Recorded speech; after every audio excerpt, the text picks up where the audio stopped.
What's up, gentlemen? This is Rising Phoenix Podcast about how to rise up after your divorce. I'm your host, divorce coach, Michael Rhodes. Let's get into it.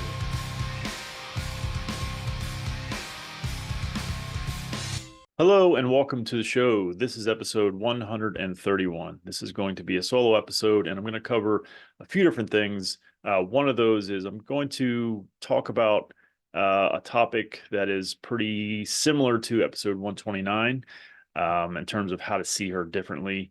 After doing an episode and seeing some posts and stuff in the Divorce Support for Men group, I came up with something else that kind of hit me, and I wanted to address that. In addition, I wanted to provide some updates on what I'm doing and some changes that I made recently. So let's start with the changes, updates, news, or whatever.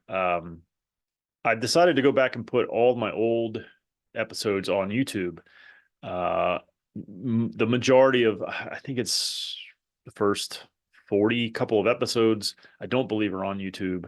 I'm not sure the exact number. I think the Sean Whalen episode, which was 43, was the first one I put on YouTube.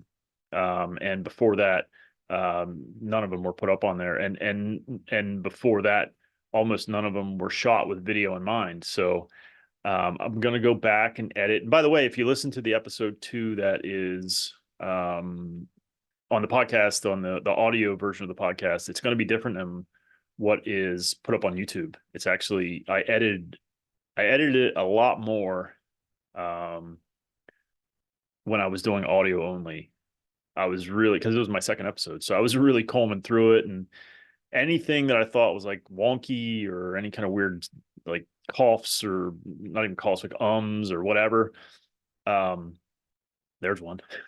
I would cut those out. So when I went through it to edit it, I did not do any of that. I kind of left it pretty much as is. I don't think I did anything, crazy. I didn't cut any content out, which is kind of what I did do a little bit when I was audio only. So anyway, so during the course of editing that episode, I decided to pull clips, and I've always been sort of interested in doing that. I had at one point a guy who was doing editing for me. He was doing it he didn't cost a lot, and he did a great job, and he would pull clips at the same time, but the guy disappeared on me. So anyway, so I started pulling clips, and I got it completely done. I uploaded it, all of the clips up to YouTube. And it was a lot of uploads in a pretty quick period of time. And I felt like, well, that's probably not the right strategy. So I really started thinking about, where can I put the clips? How many? What should I do? All these kinds of things that probably professionals consider, releasing clips early, promo clips, all that kind of shit. I'm not saying I'm quite going that far yet, probably eventually. But I started thinking, okay, if I want to pull clips, there's a lot of episodes to pull. So even if I do, while I'm re-editing these to put on YouTube, I can pull clips then, but that's still 40 some odd episodes. So I started looking at some different programs and some things that do it for you in a way. And so I found this, I think it's called Clippy, if I'm not mistaken. Again, poorly named, but it does a great job. And so I did that. I redid episode 2. It pulled clips. I was able to change some things. It's a really cool program. It allows you to change. So it'll pull clips, but it'll allow you to change certain parts. So if it pulls like a 30-second clip and actually I wanted 40 seconds, I can change that. And I can change the focus. So with Zoom, as you know, it's, side by side usually. And this program or software or whatever, actually, I don't think I downloaded anything. And obviously it's a software, but I think it's all web interfaced. It'll rearrange the Zoom shots so it can be better suited for things like TikTok, YouTube Shorts, Instagram Reels, and Facebook Reels. So anyway, so I did that with episodes 1, 2, and 3. No, 1, 2, and 4, because it will only do it with MP4 or whatever the other fucking video files are, and episode 3 is a audio file. So I'm going to need to edit that into a video file, and then it can pull all of its clips and stuff. So So I don't know if I said this, but so with all that said, not only am I, pulling all these clips, I'm putting them up in different places. So um, in while going through this process and thinking about, okay, I mean, I can pull all these clips, but then it's going to take me forever. I got to put them on YouTube and TikTok, and that leads me to my point. I'll get to that, I guess. Facebook Reels, Instagram. So it's very time consuming. So I found again another program, AI sort of. It's not really AI, but it's an all encompassing. I don't remember what the hell that one's called. Oh, Metro Cool. Again, these names are terrible. But it's sort of like a planner and tracker for all my social media. So I planned out a week's worth, and so in different things, videos, quotes, and different things that I pulled and sort of I've loaded. So all this week, I think I loaded up until Saturday. It's going to spit out different posts, and I'm going to just see what works and what doesn't. I've gotten a decent amount of views on TikTok already, and there's so much more content, obviously. I think it's going to be tricky to do it. So I only purchased the program, the Metro Cool. Oh, it's so terribly named. For 3 hours worth of videos. So and it wasn't cheap. So I'm gonna have to wait a bit, but I mean I do have plenty of content. I may do some of my own editing in the meantime. But my plan is to do a week's worth of, or at least the beginning of the week be old clips and then new clips in the back half of the week. And like maybe Wednesday, there's one of each or something of that nature, just to split it up. At least I don't know, man. When you think about the amount of content that I produced, and the amount of clips that you could pull, I mean, it's a lot. So I don't want to. So again, not again, but apologies if like all of a sudden you're seeing a bunch of me in various social medias. It's I guess I don't know, if I don't make more of an effort, then I can't. I feel like if I want to grow, I gotta. What is it again? I think I said this a couple days ago or a couple episodes ago or whatever. It's something that Tony Robbins says. I think I did it in a live video on divorce in divorce support for men. If you want new actions or if you want new results, you need new actions. And what are the results I'm looking for? I want to grow, but I don't know what that means just yet. I think I've been trying to figure out like what are my 2024 goals. So here we are, halfway into the first month, and I'm still not 100% sure. But I think I'm going to shoot for, I think 1,000 subscribers on YouTube. Right now I'm at, I think I said a couple months ago, I gave a wildly inaccurate number. I didn't mean to. I think I said it was like 283. It's actually right now it's 245. I think it was 233 when I said that. So now it's 245. So I'd like to get to 1,000. And I think I'd like to get to 1,000, or maybe that's too much for TikTok, maybe 500 by the end of the year. I'm trying to figure out if I want more downloads, which obviously I do, but if I want to make downloads my goal, or if I want to make subscribers and followers my goal. I'm not 100% sure. I don't know. So I think that's all sort of the news type stuff. I do have 2 more episodes that I'm recording, one tomorrow and one on Saturday. So they're going to keep on coming. I'm going to try and stick to this, an interview, a solo episode, an interview, a solo episode. I kind of like that. It takes the pressure off myself in terms of finding a guest and editing and all that kind of good stuff. So that's the plan going forward. So I wanted to talk about this. I don't know how long this is going to go. This might be very, very brief, but I see this on occasion, and sometimes I feel it myself, where we feel like we had a very attractive wife, and we hold that in high esteem as men, right? And we think that you're never going to find anyone else. She was so hot, and the reason I want to talk about this is like anything. It's about perspective. It's about being honest, I guess, or at least allowing for, maybe that's not 100% true. So what I mean, what am I saying? So I have been around this divorce support stuff for about 4 years now, give or take. I'm not sure exactly to the day how many or how long, but let's say 4 years. I honestly have never come across, I've seen many exes, pictures. I don't know if I met anyone in person. Don't think so, but I've seen many pictures, and not that, look, it's all, beauty is in the eye of the beholder and all that stuff. But I've seen guys talk about their exes like they were supermodels, and I have yet to see one that I thought would have been a fucking Sears catalog model. I'm not saying they're ugly. I'm not saying that they're grotesque or anything of that nature. I'm just saying that it's not, my point of this is not to say that you all had ugly lives. That's not what I'm saying. What I'm saying is it's our not perspectives, but it's our experiences with these people that make them so attractive to us. Um, I think that there is no sexier woman on the planet than my ex-wife. She is just amazingly sexy. She is. I'm sure she. I don't know if she would want to know that I'm saying this shit or not. But she is fucking fantastic in the bedroom. Amazing, dynamite. Mr. Calling, if you know what I'm saying.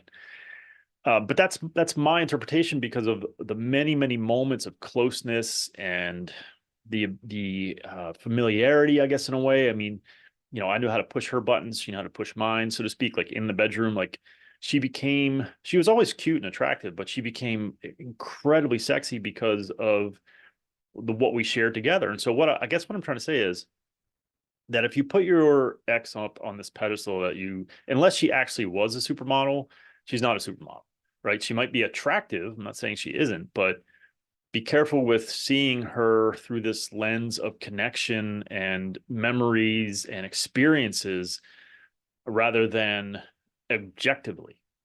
And I think this is important because I hear this often. Oh, my ex is so hot and I'll never find anybody like her. Well, there's a lot to that. I mean, um, God, there's a lot to that. So first of all, you know, let's be honest. Let's call a spade a spade. The pickings are slimmer when we're in our 40s, 50s, 60s, whatever we're at. Anywhere past the age of, like, I don't know, 32 or something, maybe 35. Like, most people are married by then. Most people are taken, and it gets harder to find not only someone single, but just, or, I'm not even talking someone good, just someone single. It's harder to find that. And I realize that, well, half the marriages end in divorce. Yeah, but that runs the gamut. I've known people that Randy, episode 9, I think, was divorced twice by the time he was in his late 20s, I think. So you just don't know with these, statistics. Okay, half the marriages end in divorce, but who knows when, right? But I do think that in general that it's harder to find a single person. And as we get older too, let's be honest, we're not out in bars, which is a place to meet folks. Yes, we're online, but dating apps are evil and skewed and just horrific. They're not, in a way, a skeptical, cynical person would say they're like big pharma. They're not looking for the cure. They're looking for your money. So, and people complain about, and I do this myself. I'll swipe all day long and be like, golly, is there nobody on this planet attractive? And then I go out into the real world and I'm like, oh, okay.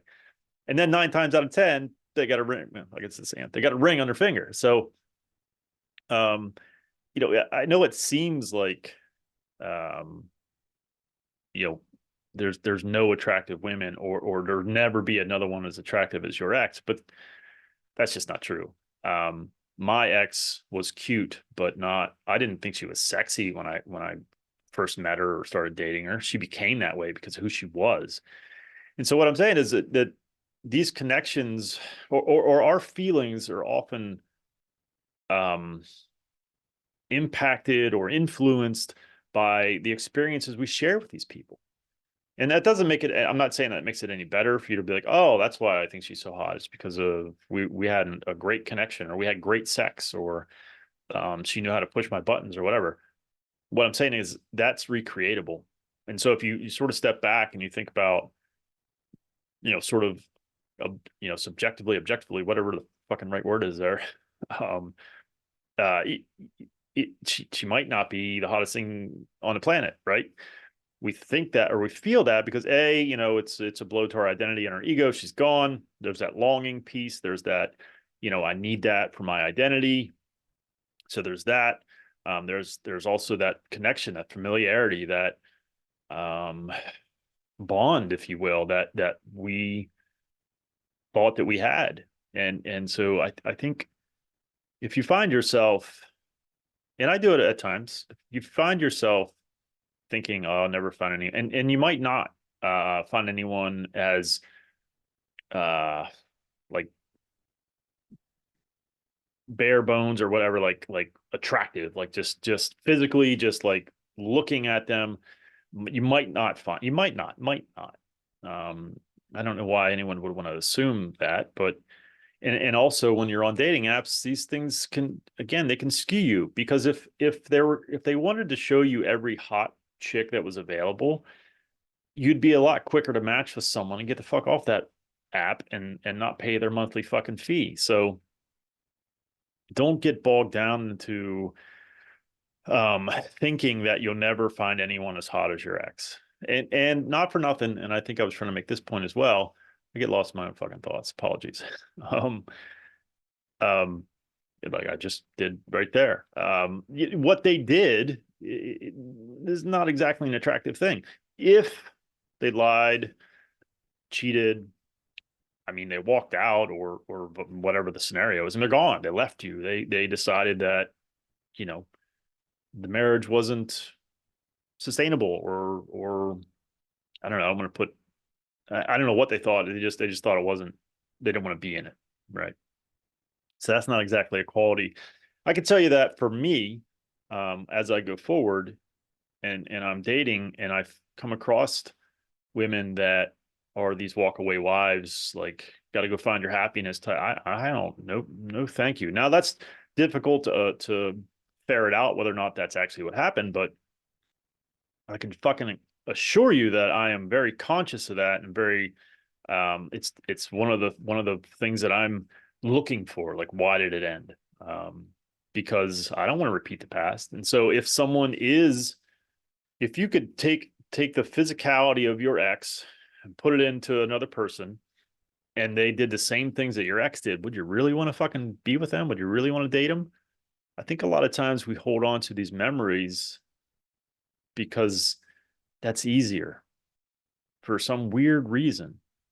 I still struggle with sort of trying to understand it. I think it was, oh fuck, I don't know, 126, Llewellyn, that dude. We sort of talked about this a little bit, but I'm not exactly sure why we do these things, but we do that. We sort of put them up on a pedestal, and we think about the good times and not the bad. And I think kind of what he was saying was, it centers around your identity. That's who we were when things were good, and she was great, and we felt great, and it was a happy marriage. Because I give a fuck what anyone says, and I know they try to say these things at the end, but unless you got married and like a year later, maybe two, you got divorced, most of you out there, most of the people I come across have been married 5, 6, 8, 10, 12, 15, 20 some odd fucking years. Spare me the bullshit that it was miserable the whole fucking time. Bullshit. Nonsense. They tell themselves that because they have to. We've covered this many times. Like, you can't leave someone that you look upon fondly. You have to pull out these old memories and line them up one by one to give yourself the fuel to leave. So it wasn't all miserable and whatever they say. I don't know, they were unhappy the whole time, or whatever bullshit they say. I don't buy it. It's what they have to tell themselves. So anyway, my point is just, I guess it goes back to a couple of things. One, make sure you're seeing them without your bias and your memories. And I know that's hard. Obviously, it's damn near impossible sometimes. I still think my ex is sexy. I don't like who she is as a person, but she is very attractive. Um, and again, if there was someone just as attractive as her, but did the same things and behave in the same manner, no fucking thank you. No, sir. So anyway, so make sure you're as best you can, at least be conscious of your bias. At least be conscious that the way you see them is influenced by your everything besides the physical looks. It's everything, and not for nothing. Nobody's getting any younger. If you understand what I'm saying. And the other thing is, I almost want to say get off dating apps, but I'm on them too. I pay for Bumble's go back or whatever, because sometimes I'll swipe and it'll be like, oh, you missed a connection. I'm like, let me take another look. Usually I swipe again anyway. Like, no, I was right. But I'm always curious. I think if the other apps did that, I would probably pay for that, because Tinder won't tell. It'll tell you, oh, you missed a connection, but like after you swipe like 10 people, it's like, oh, you missed a connection. Like, which one? I don't know. But anyway, I don't pay for them. And it's tough, man, because sometimes you get notifications. You're like, I'm not a paying member. I can't fucking see it. Fuck. Do I really want to spend whatever it is? It's too fucking, no, fuck it. So get out into the real world. Don't live in your phone and live thinking that these apps are reality, because they're just fucking not. So I think that's all I got for you. I don't know if there was anything earth shattering in this one. I hope that if you are seeing things in this manner, in that you're never going to find anyone like her again physically, hopefully this will help you see things a little differently. So until next time, take care of yourselves and take care of each other. Thank you so much for watching and or listening. Since my separation in July of 2019, I have done an incredible amount of work on myself. I've had many different therapists, life coaches, and went through different programs. I've taken all that I've learned and put it into my own program called Forged by Fire. If you are interested in having me help you navigate your divorce, please hit my website, risingphoenixdivorcecoach.com. I look forward to working with you.